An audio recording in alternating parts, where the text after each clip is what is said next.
Hey, thanks for listening. Please subscribe to our newsletter at theproductporch.com for notifications on the latest episodes and exclusive content. Why are we pretending that suddenly math has changed? This is math. We're making an equation. I put a number here, I add another number here, and it equals a result on the other side. Why are we pretending that AI makes the plus go away? It doesn't. It's the same thing. I like fired up Todd. I like it.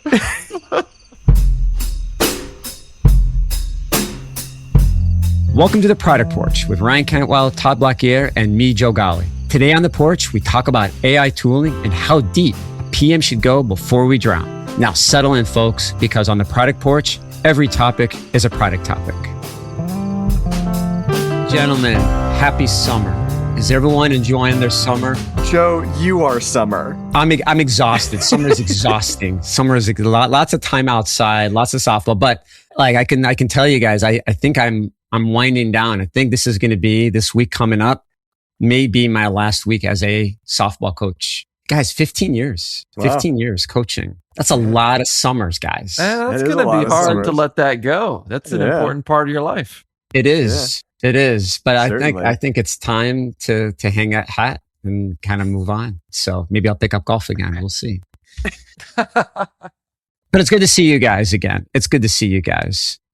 I had a call with a friend of mine that I used to work with a few years ago. And he's like, Joe, I want to pick your brain on something. And the conversation goes something along the lines like this. He goes, remember when you interviewed for your job at Kimberly-Clark? And the person that interviewed me, he's like, I want to play a true or false question. I want to give you a true or false question as part of the job interview. And he goes, okay, true or false?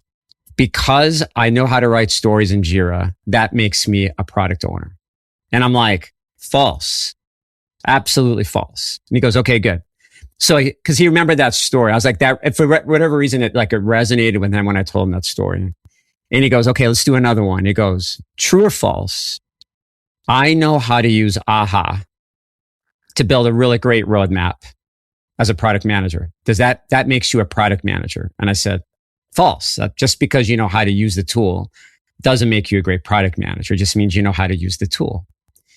And so he said to me, he's like, okay, there are all these AI tools out there, all these LLMs out there. There's Claude, there's Copilot, there's Perplexity, there's ChatGPT, et cetera, M365. And he goes, is it the same thing now with AI tools and product? And I'm like, well, what do you mean? And he goes, well, if I know how to use Claude, and I know how to use it to write user stories, or I know how to use it to write epics or features, does that make me a product manager? And I looked at it, I'm like, no, it hasn't changed.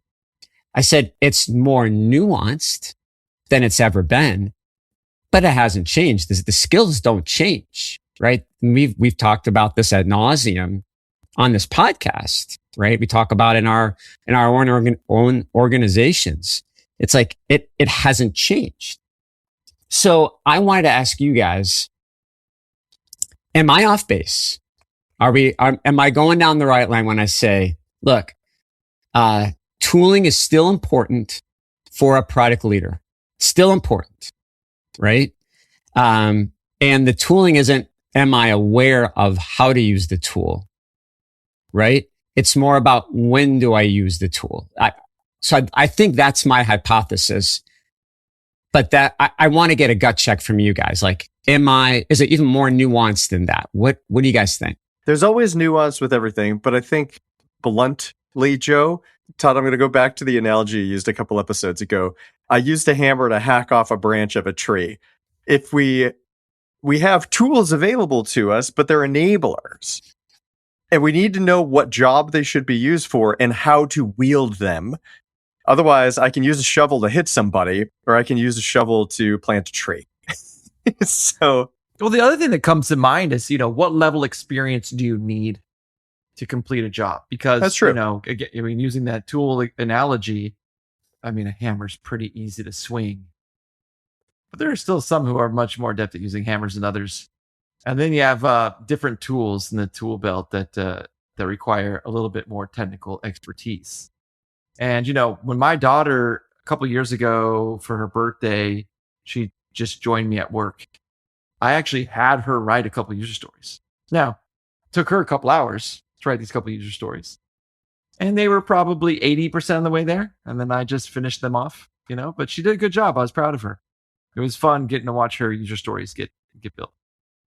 And what was she writing user stories for? Some specific features, for some little enhancements, for specific things that I could give her all the detail. And really what I was having her do is go through the mock and just the prototype or whatever, and just write exactly what's happening. So that's the level of thinking that she was doing. So she can do that, right? Now, if I had given my daughter a net new product and said, I want you to write, the first 50 stories for this net new product to make sure that they, that in doing that, it covers everything from the data model and infrastructure all the way up through the UI. Could she do that? No, no, she couldn't. So I think the other thing in mind is we're talking about tooling. Joe, I think what you're implying there as well is if I give someone a tool, does that make them, if I put on a stethoscope, am I now a doctor? Because you know right. what, Joe? I can put it on your chest and I can listen and I can hear your heartbeat. I know how to do that. That doesn't make me a doctor. So I think that's kind of where you're headed to. So let me build upon this a little bit, because this is where the conversation went. So in his organization, the challenge he's dealing with is they want to increase AI competency across the PM and PO space. Okay? Which they should. Which they should, right?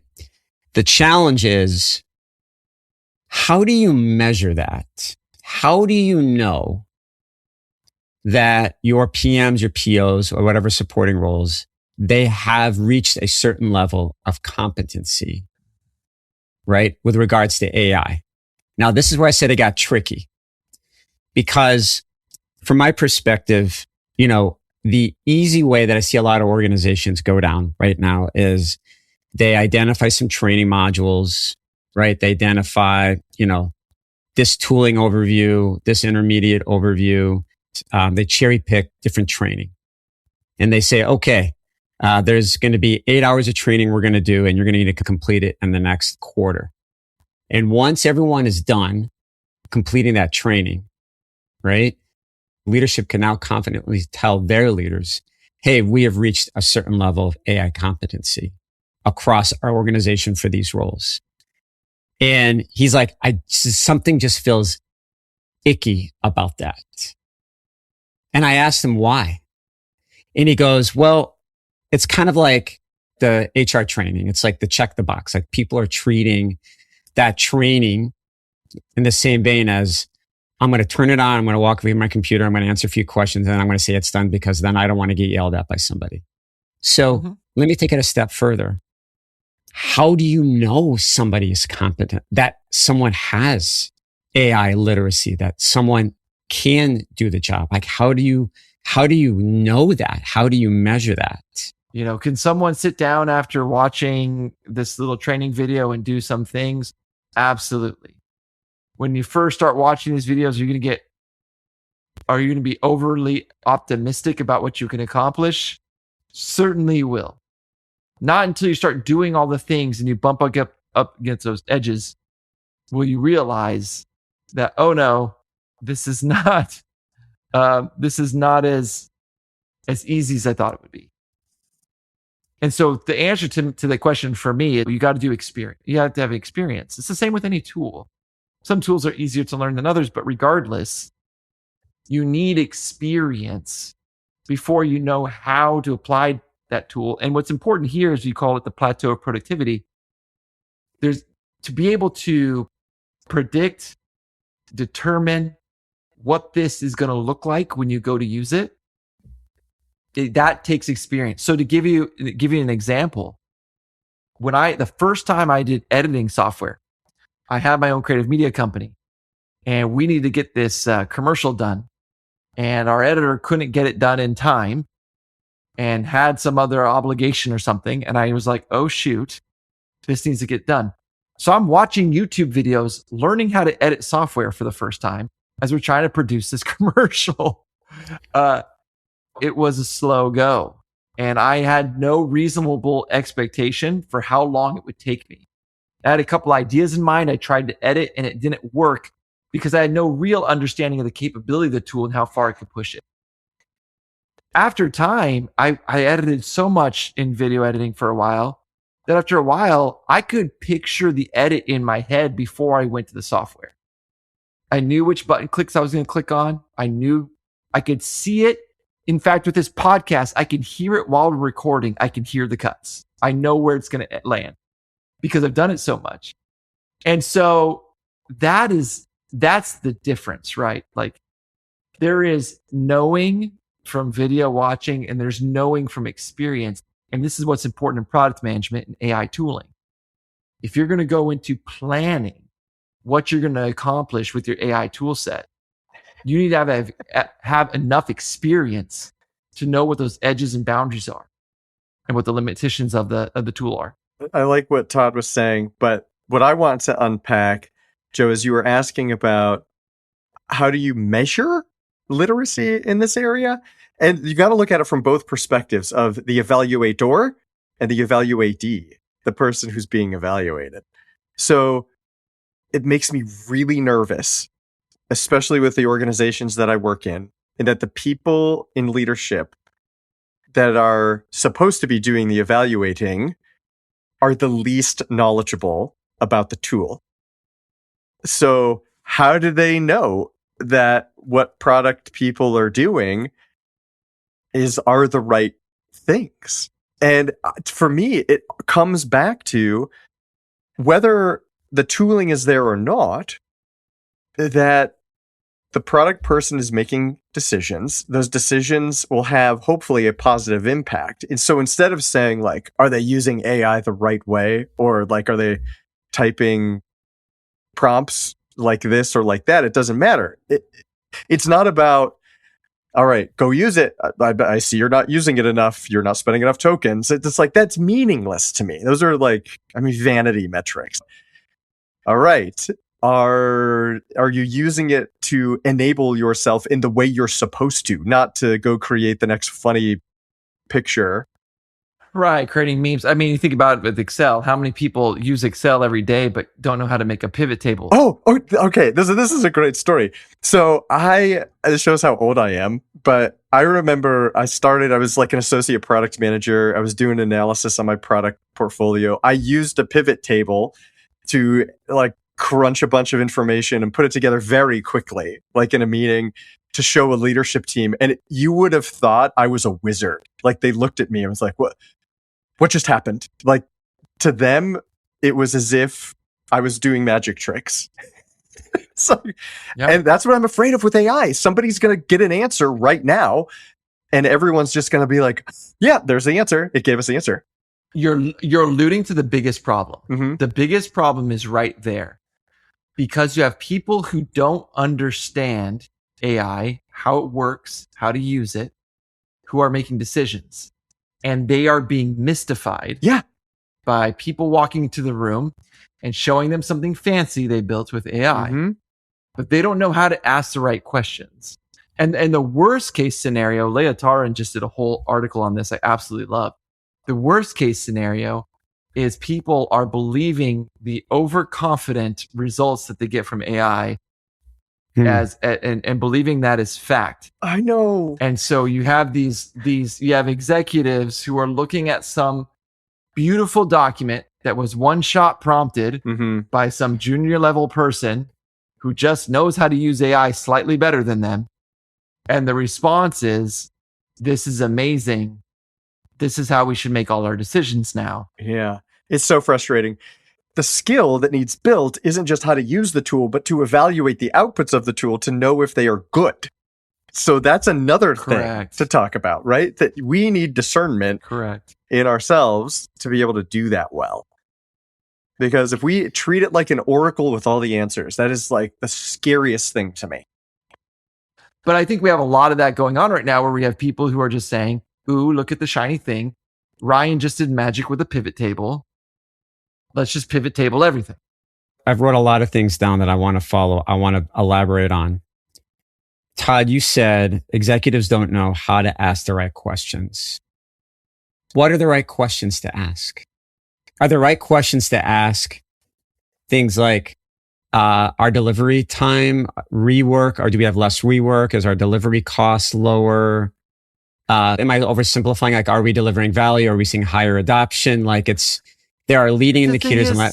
You're not oversimplifying, and I don't know why. I'm going to say we, and by we I mean the field of product management. Maybe it's beyond the field of product management, because not even product management. It is all companies who are spouting AI from on high. I don't know why we're making this so difficult. The answer is the same. What are we trying to accomplish? What is the best way to accomplish this thing that we're trying to accomplish? We apply something to that. Let's measure and see if this thing is helping us accomplish the objective we have in front of us. Why are we making this so hard? Why are we pretending that suddenly math has changed? This is math. We're making an equation. I put a number here, I add another number here, and it equals a result on the other side. Why are we pretending that AI makes the plus go away? It doesn't. It's the same thing. I like fired up Todd. I like it. I talked to a couple of people actually about this. They think the product manager, product owner is at a disadvantage in this AI world because they're like, look, Joe, engineers, developers, how can you measure the impact of AI? Velocity, speed, less rework, how much they're using it. And just go with me on this. Yeah, we did a whole episode on this, how to measure the impact it's very easy. Leveraging new AI. Yeah. Right. It's very easy for someone in delivery to be measured. Sure. It's less easier for someone in product to be measured because sometimes you have to wait a while to see what the impact is. It has always been hard to measure product people. That is never going to change, ever. It takes time, right, to measure an outcome. But I think organizations, fundamentally, they pick the easy things first. They like to say, oh, we can measure velocity or outputs delivered, like release dates and things like that. Cost and revenue, like easy.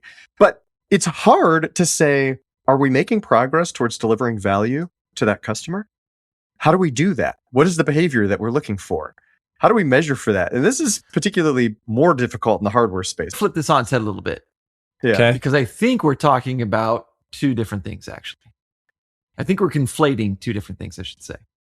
So, Joe, you work for me now. Congratulations. Yes, sweet. My dream come true. There's no salary or bonus package, but it's still going to be great. It's indentured servitude. Okay. So you come in, and we've been building product. We have a team. I want you to manage. Right. But we have nothing to monitor roadmap. We have nothing to build roadmaps with. We have no tool set around road mapping, around documentation. It doesn't exist. So what do, Joe? You go and you explore. You go explore a few different tools. You're going to come back to me. And you're going to tell me we should be using roadmap software. We should be using Craft.io. Craft.io. So you're going to come to me and you're going to say, Todd, we want to use Craft.io. We should be using this tool. What am I going to ask as your boss, who you're asking to spend money on it? What's the first thing I'm going to ask? Tell me why we should be using it. What's the value back to the organization? Right.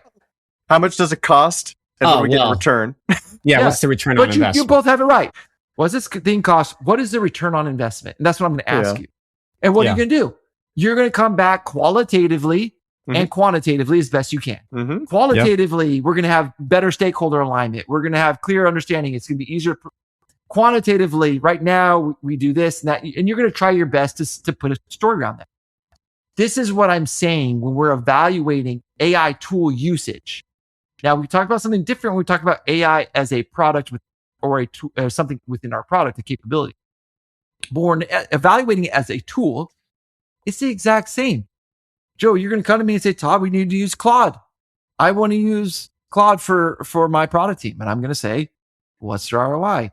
And you're going to go back and you're going to try to figure out what does this do that brings value. So I think we're actually making it more complex. I actually don't think it's that much more challenging in product and engineering to support a business case for an AI tool set. It's just, are you going to take the time to go figure out the ROI for this? We kind of have been circling around it a little bit, and I have to say it, that I believe, this is Ryan's opinion, that it is wrong to believe that AI can replace the product person and make an engineer the product person. It's easier to go the other direction, make the product person the engineer. That's what AI is better and right at. now, there are people with strong opinions on both sides of that argument. That's right. Yeah. There are people who say we don't need product managers anymore. And so let me play the devil's advocate for you, Ryan, and I want you to challenge me then. I'm going to play the devil's advocate here because I disagree with you. I think we should get rid of product altogether. Okay. Personally, I'm tired of working and ready to retire. So let's just get rid of product management. AI is democratizing the build of tools. A lot of what we used to do had to come through product because we had this finite resource called engineering. And we were trying to determine how to best use that time and that finite resource. Given now, I can have people in my operations team developing tools, my customer success team, my sales team. They can all develop tooling for themselves and possibly even for a client, build out some new reports. They can all do that. Why would I want to have this product group or these product people in the way determining where we're building things? Why wouldn't I just say, everyone go build? Engineers, you are all now ordained. You can just go build whatever you want. Just go look at sales, see what sales needs, see what customer success needs, and just start coming up, build like crazy. Every day is hackathon. Why wouldn't I want to do that? Because that is the least strategic thing in the world you could do. Ooh. Okay, build upon that. Least strategic. Build. Okay, it's strategy. Strategy equals focus. And you have just told everybody, don't focus, go build everything. So you start to all of a sudden lose sight of who are we serving, what problems are we solving, what priorities are we going to set as an organization. All of it just evaporates. Like, just go, basically you're saying it's interesting to you. And it might be under the disguise of do what's right for the customer. Some people might. Don't get me wrong. Some people might. But what if I could create like 10 new products in a month that way? If I could create 10, but new products does not equal growth. Can you sell? Does that make money? Does it pay the bills? Does it? Well, now I have 10 new bets that I can throw out in the marketplace. Or if I'm a more mature company, I can suddenly create 10 new features in the time I could create one or two. 100 new features. I can release new features upon features every week. Why wouldn't I want to do that? Because you're not able to. Nobody is sitting at the head making the call about, is this actually creating value? You're just doing things. Do stakeholders really? Does Wall Street really care about that, or do they care that you're actually generating revenue, that you're actually growing market share, that you're actually making people happy? No, there's more to that, right? I mean, the story sounds good. I'm throwing all the spaghetti at the wall. Look, we're doing so much. Okay, I got 2. Those are good things out of the however many it was, but I did make some bets. But at the same time, I was listening to a podcast recently. I have to give him credit. His name is Eric Partiker. I don't know if you guys have heard of him before. He is like a CEO coach and guy who's done exits from Skype, which is Microsoft and stuff like that. So yeah. And he was talking about growth, business growth with all of his clients. They fundamentally get it wrong. They say, we need to just do more. We need to do more and more and more. And he goes, the opposite is true. You need to do less to grow. Yeah. Less to grow. Yes. Focus. So this is where I say, I'm going to go along with your argument, Ryan. Mm-hmm. If the AI has done anything, it's made ideas cheap. Yeah. Ideas are cheap. Our UX designer, we have one UX designer. She does multiple prototype concepts around something we want to do very quickly, leveraging Figma AI. And why is she doing that? She's just trying to rip through as many ideas as possible that she doesn't have to manually build herself. And then we even run it through a sigil AI tool that kind of evaluates them at a very simple level with synthetic users, not the validated level, but just trying to get a sense. And then she'll land on something she wants, and then that's the one she'll craft. which is fantastic use of AI, fast ideation, right? But that's why I say ideas are cheap now. I could spawn 1,000 of them in a week. Three of us could sit down right now, come up, take a few problems and come up with 100 different ideas. Easy. Ideas are cheap.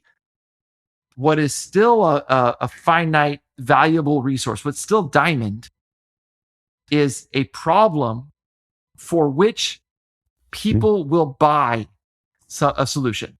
Exactly. That's the diamond. The product person is the one that is putting the heat and the pressure to make the diamond. So who is it for? What's the problem? Heat, pressure. There's my analogy of the day. Todd teed me up. Nice. So when you've got a customer success and engineering and the guy who, like, in security is all vibe coding prototype after prototype, no one's really understanding, is the problem worth solving? Okay, yeah, you can have a lot of things out there you're making bets against, but holy smokes, if the more focused you can be, the more probability you have of that success. I like to think about this too. Think about the App Store, whether it's iOS or Android, it doesn't matter. Right. There's probably some apps that are out there that are knockout, but nobody knows about them. Yeah, absolutely. And that's my other point. My other point is, for a bet to succeed in the marketplace, it requires pressure behind it. So this is not Field of Dreams. Just because you built it doesn't mean anybody's coming. Wow, Todd just made a baseball reference. This is a watershed moment in the Product Porch podcast history. So he made a movie reference. False. Exactly. I made a movie reference. Anyway, but look, I've been saying this since I was back in marketing. If you build it, they will come is not a principle in marketing. It's not a principle in product. No. And so you have to get energy behind something. There's your finite resource. Even if you can build this thing super fast and build 100 of them, you still need marketing energy behind it, sales engine, operational readiness, commercial readiness, marketing readiness. You need all this. You need all this behind it, and you can't support everything with the same amount of effort. So if you want something to succeed, it needs your support. I want to add one thing quick here on roles. I know, Joe, you got another question. Yeah. I want us to be careful, though, when we talk about roles of saying product manager, engineer, anything like that. Because from my perspective, I actually don't care. I actually don't care if your background's engineering, your background's product management, your background's marketing. I really don't care. The roles that we need, an adult in the room who knows how to prioritize outcomes, who knows how to set a goal that we want to achieve and measure anything that needs to take resources to achieve that goal. We need that adult in the room. And then we need a role of someone who understands how to investigate a space and I'm using these terms fuzzily on purpose, but how to investigate a space, because I don't want to use any product terms, and determine where we should go, what we should do against this rubric created by the adult in the room. And then with all of those happening at scale, we need the person who makes sure these things don't collide, who makes sure that we aren't actually costing us more by having things that are drains on our resources or having collisions that we're constantly having to resolve. Those are three roles we want to have. Call them whatever you want. If I have people who are good at those three things, then I'll have a successful product engine. It's all about accountabilities. You're talking about the accountabilities and less about the titles. Right. Yes. All right. So I want to come back to something that at the beginning of the show, I want to get down to like what tools we need in our toolbox. And there's a lot of chatter about this on social media, on LinkedIn. So I want to play a game with you guys. Okay. Yay. And the game is called Depth Check. Okay. Depth Check. We're not snorkeling. Death Check. How is that? It feels like a Nintendo game. Hey, Ryan, are you for scuba? Nice. Nice. Your long game poly Thank reference. you. I love it. That is a Ghali favorite movie. That was actually on just the other day in my household. Yeah, Hank Azaria. He's a pretty talented guy. Fantastic. So I'm going to throw out a tool or scenario, and I want you to give me a gut check reaction. Number 1 to 5. How deep does a PM really need to get there? Right? I want you to defend it. For everyone listening, I have not prepped them with these. So the first one is GitHub, understanding branching and merge conflicts. Okay. Goodness. How gracious. deep? What do you guys think? I love that you just start with that one. Like, could you start with something a little easier? Anyway, I'll let Ryan go with zero context, by the way. What is this business? How big are they? What are they building? Is this complex tools? Is it simple tools? We have no idea. But go ahead, Ryan. You get to go first. Oh, lucky me. You and I talked about GitHub, by the way, separately. I called you from a softball game. We did. And I asked you about GitHub. So Ryan's a little bit primed for this one. So what do you think? Just a little. We spun up our own GitHub. We've got one now. That was just like a couple weeks ago. So we're getting into the game. But anyway, so okay. GitHub. So I'm supposed to answer you, Joe. How deep? How deep? Yep. Okay. How deep do we need to go?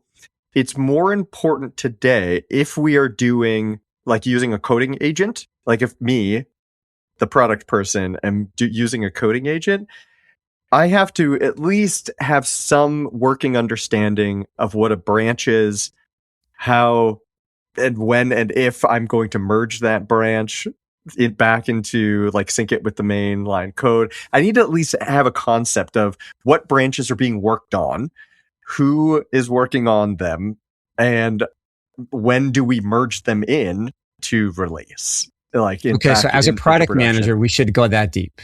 I'm not saying like we're managing it like the hands-on, like going through, but we need to know the terminology. So when somebody says I'm working on this branch, I'm doing these things, and it's going to get merged, like we need to know enough to know this is how it all happens.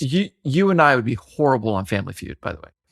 I'm going to we would be horrible. I'm going to give a quick explanation because I think this will help. Yeah. When I think about GitHub, think about it this way. Because it's supposed to be a shared repository, right? It's a shared place. Yeah. Where you can store, organize, collaborate, that kind of stuff on code.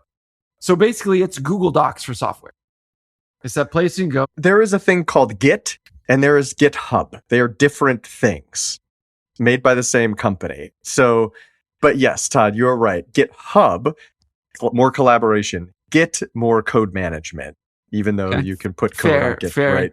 Okay. Fair and good clarification.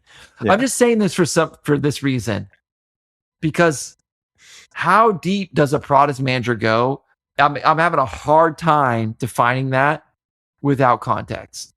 I am not against product managers building some things. For example, if you have a robust system, there are little tweaks you can do to drop down menus and things like this. I'm just giving an example. I know that can be really important in some cases not, but something like that. Why not let the product manager just do it in those areas? I think there's places where you might want to allow them to do that. If that is, they need to at least understand the way GitHub works.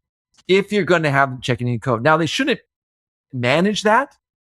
They shouldn't be responsible for the ownership of it. Nope. So if we call a deep understanding, a day-to-day usage and ownership of it, level 5, then depending on the use case, I can see it at level 1, maybe down to a level 3. That's the depth range to me.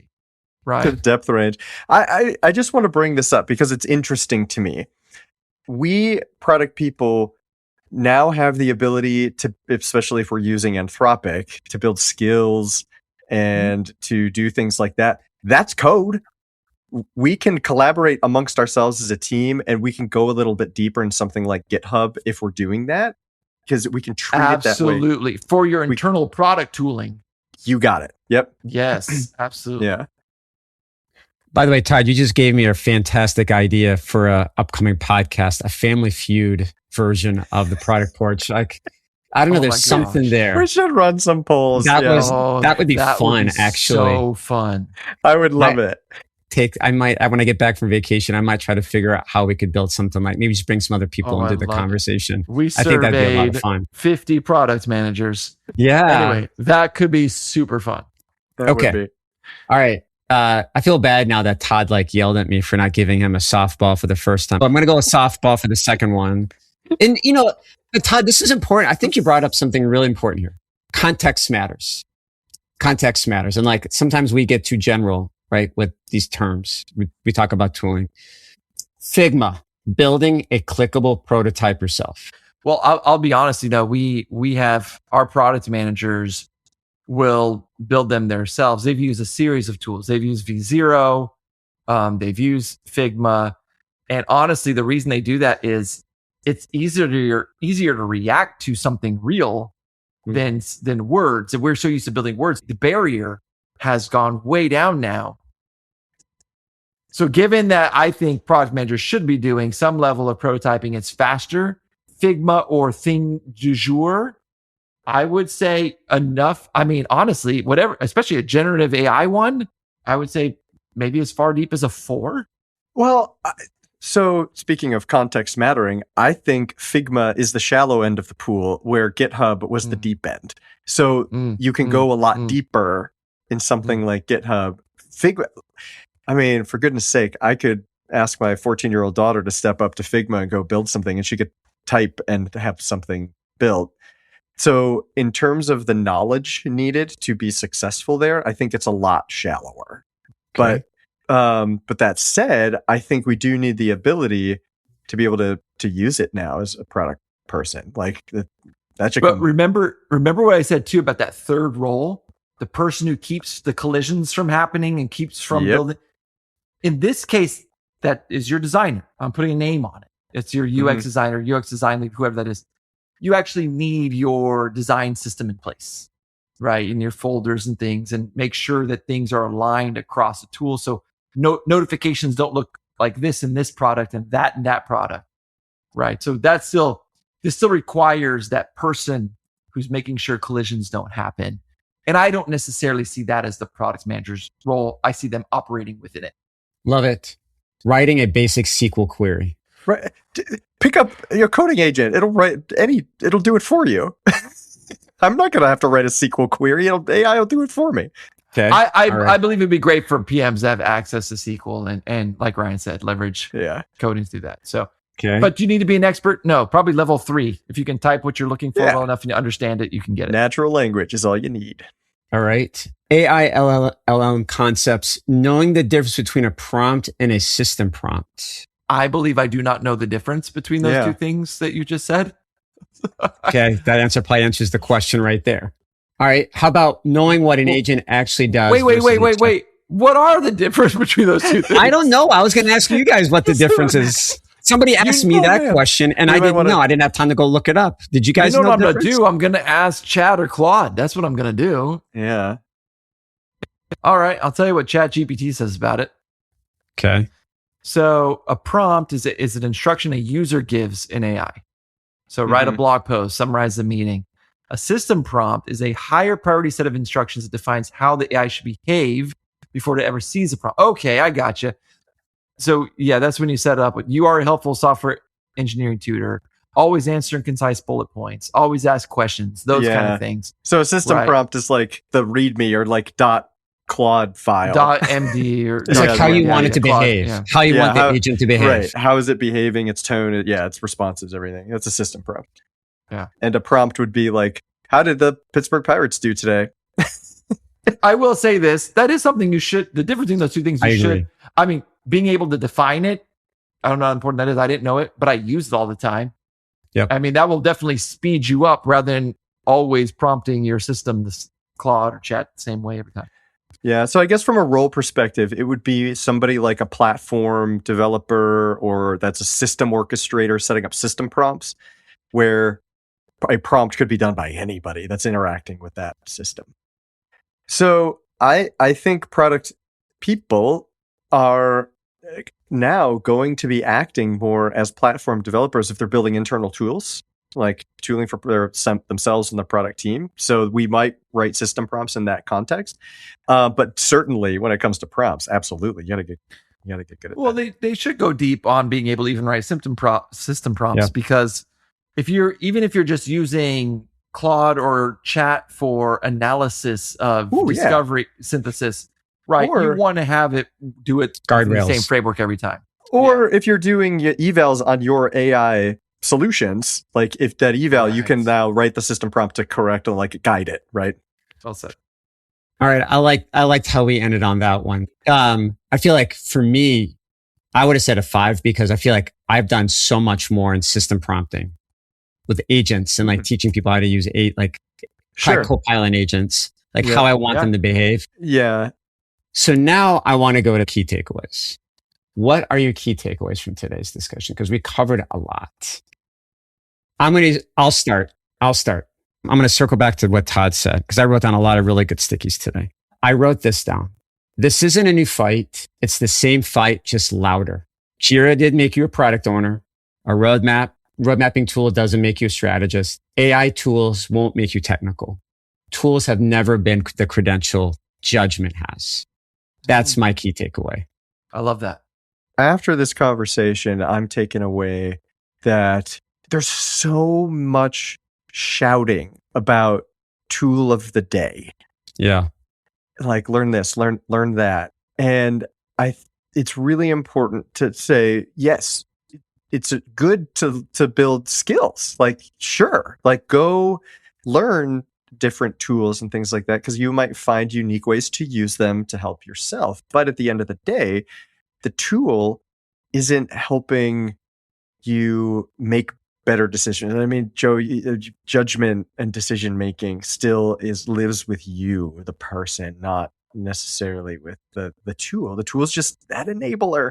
If you look at it that way, you treat it that way, you're going to be still more effective with the tool by your side. Your tool is a sidekick, not Batman to your Robin. Yeah. So I have a takeaway for product practitioners and takeaway for leaders. Takeaway for product practitioners. Y'all have no excuse not to understand and how to leverage AI in your role.